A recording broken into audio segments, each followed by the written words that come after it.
Hey, how's it going? I'm Slim. This is my trike I call Seppuku. I'm going to go ahead and walk you through the build on it. I wanted this thing to look like a cartoon. I drew a lot of pictures of it before I did it. I just wanted it to look like a completely unrideable bike that some madman would have out in the middle of the desert if he wanted to go like do a killing and run away or something. Alright, so I knew I had to have massive ass tires, right? So I went with 28, I think they're 28 1050 15s. Mickey Thompson ET drags. Mickey Thompson's the man in drag racing, you know. I've always been a drag car guy. Just as much as drag bikes, I like this style and the meanness of it all. Since it had 3 wheels, I wanted to go with a 3-cylinder power plant. And pretty much the meanest 3-cylinder power plant that man can imagine is the Kawasaki Triple 2-stroke. It's a 2-stroke engine. This is a little bit more rare than your average 2-stroke triple. This Kawasaki's a S2E 350. I did nothing to the internals. This motor has enough horsepower to handle any situation that I would put this thing in.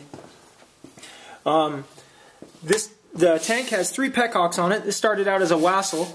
I detunneled it, took all the tunnel out, which is the same kind of deal as a Frisco. Gave it a little gas gauge here. Instead of the short one, I like a little bit more extravagant.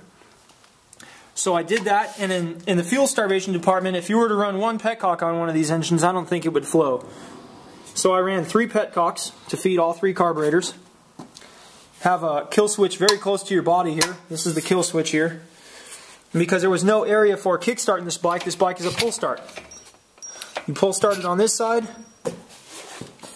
Keeps your hands clear and your feet clear of everything. Fires really easy. The multi-cylinder 2-strokes tend to fire a lot easier if you keep a really nice tune on them. The rear axle is what I started the frame build off of. Came from a 250R ATC.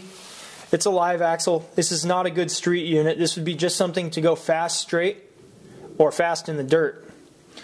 Because I couldn't find something to fit this rear axle pattern, which is 4 lug by 110, I went ahead and got 4 lug by 114.3 Cressida centers. This is a spare tire from a 80s Cressida, and made it to a 15 by 8 Chevy outer steel wheel. Welded those together, made adapters to go from 4 by 114.3 to 4 by 110 pattern. Made those up in the lathe. I had a lot of help from my friend Jeremy on that deal. We hand rolled our chambers. 2-strokes all have expansion chambers. This one I'd rather have a little bit more crazy. Knowing that there's enough horsepower there to kill me, I went ahead and made it so it wasn't so crazy in the horsepower department, and I didn't put stinger tips on it. I kept it so it was more noise, more bark than speed. To slow the thing down, I use a KTM front disc brake caliper with the factory 250R ATC brake, which works really good. This is a 48 to 50 pickup truck tail light. Used a single one of those. I found this on an old pickup truck at a yard, and I just had to have it. The seat is it's made the cuppiest, so you don't have to worry about sliding off the back of it and eating it really bad. I just use tarp rivets through the seat. All the ignition is mounted here, really close to the kill switch. This is a total loss bike. There is no charging system.